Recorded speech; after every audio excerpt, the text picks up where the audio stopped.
Joining us today as part of our conversation series with the contributors of Volume 4 of the Perth International Law Journal today is Marcus Hickleton, who contributed an article titled Shaky Foundations, Killer Robots and the Martin's Clause. To introduce Marcus is joining us from Melbourne, where he completed a double degree in Law and Arts, majoring in History and English from Monash University, I believe.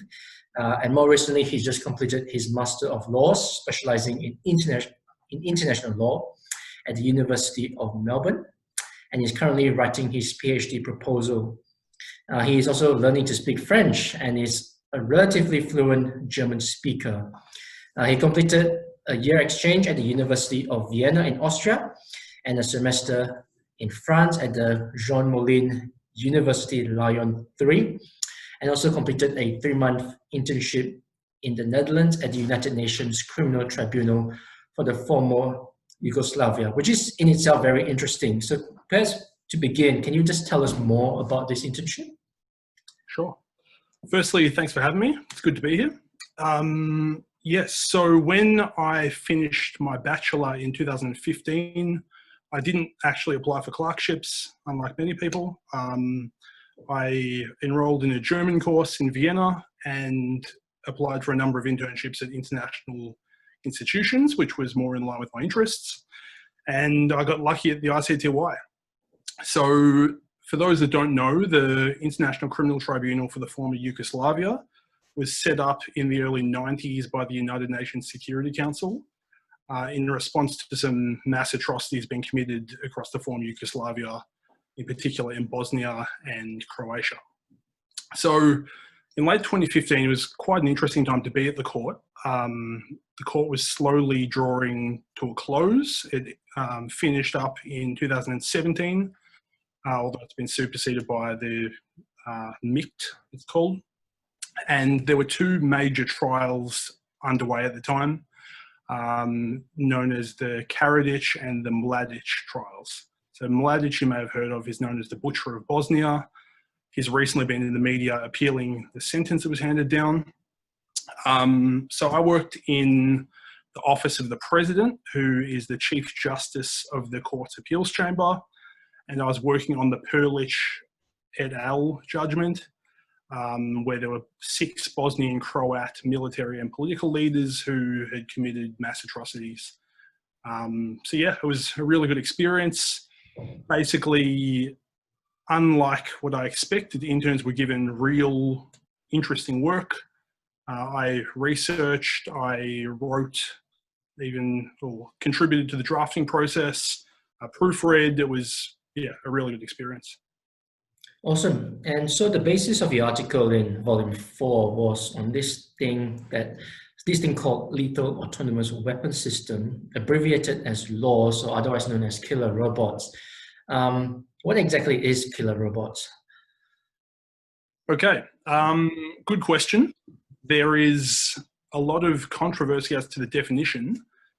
Even the concept of killer robots implies firstly that they're killing people, which isn't always the case with this technology. But lethal autonomous weapon systems have a variety of definitions, and that is one factor that contributes to difficulty in states pushing for a ban, because it's difficult to decide on exactly what they are. What we do know is, for example, the ICRC, the International Committee of the Red Cross, their definition says that an autonomous weapon system is a weapon system with autonomy in its critical functions. So basically weapon systems that can select and attack targets without human intervention. The problem with that is, since 1980, there have been a number of technologies possessed by more than 30 states which already select and engage targets without human intervention. So Israel's Iron Dome may ring a bell. It's a defense system that can shoot down missiles.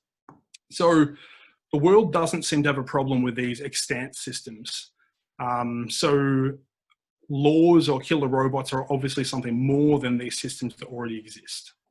So the existing systems are primarily defensive, operate in constrained environments for limited periods, and predominantly target material and not people. So moving on further to the definition of autonomy, many of the problems with these systems are basically about a lack of human intervention. So Human Rights Watch has 3 levels of autonomy they describe. There are autonomous systems where humans are in the loop, which means they have to approve the use of force. There are systems where humans are on the loop, which means the system can use force itself, but the human can intervene and stop it.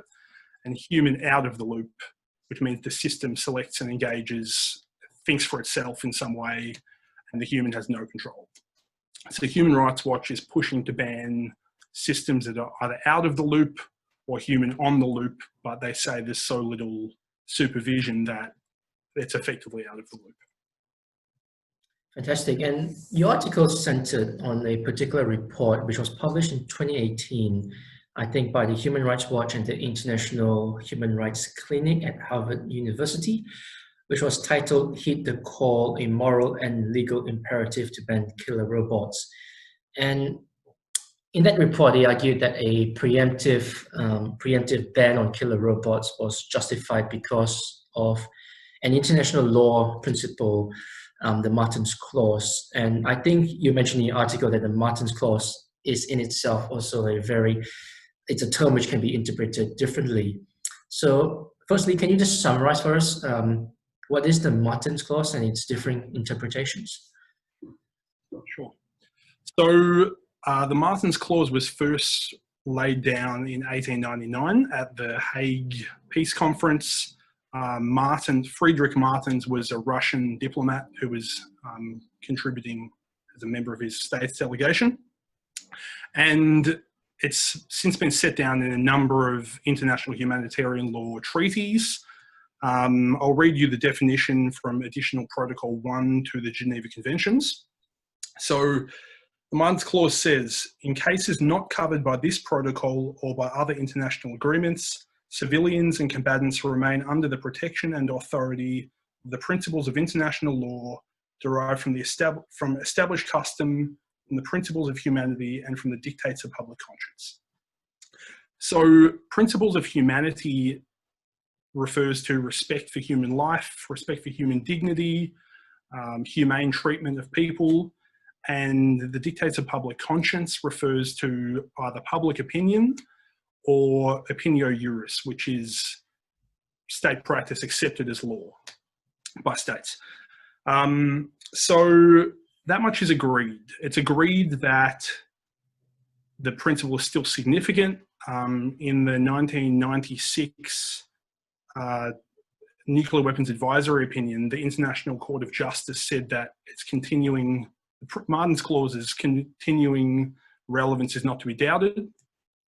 However, as you said, it's a controversial concept. In terms of the interpretations, there are 3 core interpretations I laid out in my paper. Some authors describe more, but they can basically be boiled down to 3. The first is the narrow interpretation, which essentially says that in cases not covered by treaty law, states should consider custom, meaning customary international law. Now, that interpretation is widely seen as inadequate. States and commentators accept that that interpretation is the baseline, but it's already obvious that in the absence of treaty law, customary international law will apply. So that interpretation doesn't take us very far. The second interpretation is the moderate interpretation, which I adhere to, and that essentially says that the Martin's Clause is an interpretive tool. So in cases in a judicial context, if there are 2 conflicting interpretations of the way the judge should make a decision, they should choose the interpretation that best comports with the principles of humanity and the dictates of public conscience. Now, the third interpretation, which Human Rights Watch and the IHRC adheres to, is essentially that the principles of humanity and the dictates of public conscience are sources of international law, which states have to comply with. So that essentially means that if the principles of humanity or the dictates of public conscience weigh against a certain technology or a means of warfare, then that could or should be banned. And that's what Human Rights Watch has argued in the case of laws. So your position is the moderate view, and if I'm correct, if there was a case before the international, if there was a case that needs to be deliberated on, then the judge would need to consider both the public opinion or the public humanity, and also the second one, so the public opinion and the conscience of humanity. The public conscience, principles of humanity. Okay, and then you subscribe to that position? Yes. Yep. And then your article, therefore, was rebutting the position which was adopted by the Human Rights Watch and the International Human Rights Clinic, which took the broad interpretation, if I'm correct. Yeah. And you quoted, sorry? Implicitly, they took that interpretation. Okay, yeah. And then you quoted in your article saying that it was decidedly not enough in and of themselves to delegitimize laws as a class of weaponry. Can you just tell me what made you come to that conclusion? Sure. So it comes down to the interpretations.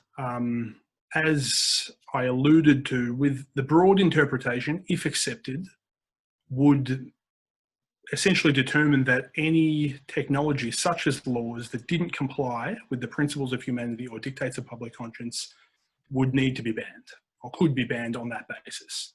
However, in my article, I examined some of the jurisprudence. So I looked at 5 core cases that are most common in the literature, many of which were in the post-war context, post-World War II context rather. One was the Nuclear Weapons Advisory Opinion. I basically looked at what all these courts had to say and what different commentators had to say about how the court applied the Martins Clause in these cases. And in a clear majority of cases, the courts used the Martins Clause not to rule something illegal directly, but instead they reached other conclusions. So they reached a conclusion that something is forbidden, and then they said, and on the top of that, you have the Martins Clause, which further weighs against whatever they found against. So they essentially strengthened or bolstered conclusions reached on other grounds. Okay, and then one of your arguments why a ban on laws will not hold is that in your article you mentioned that the technology has not yet been invented. So if a country does invent some kind of killer robot or laws, or even if just a prototype were to emerge, would it then provide that legal legitimacy to ban killer robots? Maybe. So the reason I argued that the lack of the technology makes it difficult to argue for a ban is because we don't know ultimately where the technology is going to end up. So most of those that argue for a ban have a pessimistic approach to the technology and suggest that it could never comply with international humanitarian law principles. They'd be inherently indiscriminate. They would have no respect for human life or human dignity. That's one possibility, but I think it's an extreme possibility. The other option, which may be equally extreme, but yet equally valid, is the possibility that the technology will end up better than human judgment or control. So when you look at machines, they're more precise than humans, you would expect. They can use algorithms like collateral damage algorithms to take into account factors that humans couldn't necessarily take into account. Machines don't get angry, they don't get scared, they don't get tired. All of these factors that, humans aren't perfect. Humans make mistakes too, many mistakes. And ultimately, we just don't know where the technology is going to end up. So if we had a prototype, that would mean there'd be more clarity on what we're actually talking about banning. So in the absence of a prototype, we're talking about speculation, essentially. If we had a prototype, yes, I think we'd be speaking a common language and knowing what we're dealing with.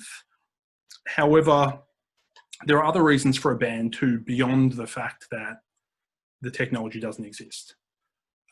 So some other reasons I looked at in my paper are the fact that there's no clear definition, as I mentioned earlier. So if you don't have a clear definition about what you're trying to ban, it's almost impossible for states to reach agreement. There's also the fact that many of the militarily advanced states who are working in this area and developing these weapon systems are ardently opposed to a ban. So ultimately, it would be unlikely to be successful because the countries that are most involved wouldn't sign up. Yeah, I'll leave it there. Are we talking about like a multilateral agreement to ban it, or are we talking about another way of potentially banning killer robots? So the primary vehicle through which the ban is being considered currently is through the conventional weapons process. So that process was run with other weapon systems in the past. I think it led to the banning of blinding laser weapons. So states are considering it in that multilateral forum, yeah. However, in that process, you need consensus. So to lead to a ban, you need consensus, and when you have 8 militarily advanced states saying already they disagree, it's unlikely to be successful. It is worth noting, though, that even if the powerful states don't jump on board, even the fact that there's a treaty can lead to stigmatization. So it's not a fruitless task, but I would argue it's unlikely to be successful anytime soon. You mentioned in the abstract of your article that killer robots was hailed as the third revolution in warfare. Gunpowder was considered to be the first revolution, nuclear weapons the second. And I realize that this might not necessarily be in your area of research or area of interest, but looking at nuclear weapons, it's been 75 years since the bombing of Hiroshima and Nagasaki. And despite some international instruments to try and contain and regulate the use and acquirement of nuclear weapons, it's still very much a very topical issue at the moment. What confidence does this give you that the international community can, at some point in the future, come to an agreement that we need to ban killer robots, either as a preemptive measure or to control it or to control its acquirement? Okay, I would say that the nuclear weapon example isn't exactly inspiring. As you mentioned, it's been 75 years since they were first used, and we don't seem much closer to getting rid of them in some ways. Of course, we have the treaty on the NPT treaty, Non-Proliferation Treaty, which requires the nuclear powers at that time to disarm, which hasn't happened, and prohibits further states from acquiring nuclear weapons, which hasn't happened either. So we have 4 more states that have acquired nuclear weapons. There is some momentum in the nuclear weapons context. You have the Treaty on the Prohibition of Nuclear Weapons, you might have alluded to before, which has a number of states looking to ban nuclear weapons. So ultimately, while there's some movement, you're right, that it's not exactly an inspiring example. But I'm not necessarily convinced that laws present the same dangers as nuclear weapons. So as an example, the largest nuclear weapon in the world, possessed by Russia, is 1,000 megatons. The one used in Hiroshima and Nagasaki were 10 and 15 megatons. So today, the capacity of a nuclear weapon is so much greater. We don't need to dispute this. We all know that nuclear weapons are hideous. In terms of the link to killer robots, I think, yes, morally, killer robots are problematic for many, but I don't necessarily think they're as dangerous as nuclear weapons. So yeah, it could go both ways, but yes, I don't think nuclear weapons give me much confidence about the prospect of a ban. So actually, you do have some knowledge about nuclear weapons because you completed your master's thesis, if I understand, on forestalling nuclear proliferation and use through preventative use of force, where you specifically looked at the legality of anticipatory strikes on the Iranian and North Korean nuclear weapons, and just at Bellum, the law on resort to force. And it is a very interesting and very contemporary topic right now. Under what circumstances then can a nation state launch military or launch anticipatory strikes against Iran or North Korea? Okay, a few points to make. So firstly, we know that North Korea has nuclear weapons. We know that Iran does not have nuclear weapons. So in my thesis, I considered proliferation of nuclear weapons to Iran, which is yet to occur, and the context of use of weapons, which could occur through North Korea. So in international law, there's no right to use force just because a country has acquired nuclear weapons or might someday use them against you. There's no right to do that. International law and the use of force comes from the UN Charter and customary international law. Now, there's a core principle in the UN Charter, Article 2.4, which prohibits the threat or use of force. So that's the starting point in the analysis. Any country is forbidden from using force against Iran or North Korea unless there's an established exception. So I looked at the various exceptions, which you could get authorization from the Security Council, which is unlikely, or you could act in self-defense. So self-defense is the clearest possibility. However, there's an argument about whether you have the right to use force in anticipatory self-defense, as you mentioned. So while it's still disputed, the majority position, I would say, is that there is a right of anticipatory self-defense. However, anticipatory self-defense requires an imminent armed attack, and imminent is traditionally understood as meaning about to occur. So this would mean that unless North Korea is hours or days from pressing the big red button, there's no right to strike them. And with Iran, because they don't have nuclear weapons at all, although it's disputed whether they're trying to get them, there'd be no right at all. I looked at two further arguments. One is that the concept of imminence is evolving in state practice and customary international law.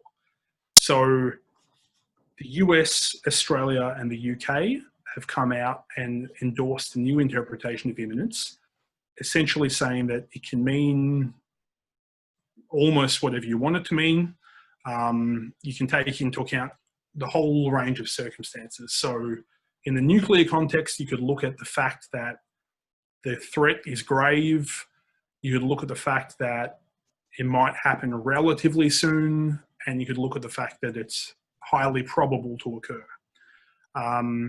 Taking into account those factors, I analysed Iran and North Korea, and again found that in the present circumstances where tensions with North Korea are certainly low right now, tensions with Iran are relatively low. There's obviously disputes with the US and Israel. Ultimately, I found that it wouldn't be legal to strike either of those states unless there was a clear armed attack, that there was intelligence that there was an attack that was going to happen in the foreseeable future with concrete evidence, and perhaps then there could be strikes on those states. Okay, so you raised a lot of interesting points there. And as I understand, your PhD, the proposal that you're writing for a potential PhD project, sticks with the broad topic of international law and the use of force. Have you settled on a specific research topic, a specific area of interest that you want to take your PhD in? I'm honing in. So I've read a decent amount recently. As you said, I'm definitely looking at international law and the use of force. I'm considering a topic known as accumulation of events theory. To give a little bit of background on that, as I mentioned previously, there's a prohibition on the use of force in Article 2.4. However, an exception is the right of self-defense, which requires an armed attack to occur. The problem is, as set out by the International Court of Justice in the Nicaragua case in 1986, they defined these terms use of force and armed attack, which are not defined in the UN Charter. And essentially, they argued that an armed attack is a grave use of force. So they put these concepts almost on a spectrum with, for example, if a country bombs a patrol of soldiers on the border, that might be a use of force, but it's not necessarily an armed attack. Whereas if you bomb a ship and kill dozens of soldiers, that might be an armed attack. But the problem is, because you're only allowed to use self-defense when an armed attack occurs, or if it's imminent, then if there's a use of force that doesn't rise to the level of an armed attack, you have no right of self-defense. So that's been heavily criticised since the Nicaragua case. But one option that can mitigate the worst effects of that theory is accumulation of events theory. So accumulation of events theory, which hasn't been looked at in too much depth, basically says that a handful of small-scale uses of force that don't rise to the level of an armed attack, if they're from the same source and in a similar time frame, they can be aggregated, and together they can be considered an armed attack, giving rise to the right of self-defense. So I think it's particularly relevant in the grey zone conflict, hybrid warfare scenario, which has sort of exploded onto the scene since Russia's intervention in Ukraine in 2014. The hybrid warfare concept also gives rise to a thing called lawfare, where states or armed actors deliberately circumvent the legal prohibitions. And I'm looking at how the accumulation of events theory could close the gap created by the ICJ, which can be exploited by armed actors, essentially. Okay, that sounds really fantastic. Thank you for taking the time to chat with us today. Your article, Shaky Foundations, Killer Robots, and the Martin's Clause is available to read on our website at www.perthilj.com. Otherwise, Marcus, thank you very much for your time. Thank you very much for contributing to Volume 4 of the journal. And hopefully we get to speak to you soon. Thank you very much. Thank you.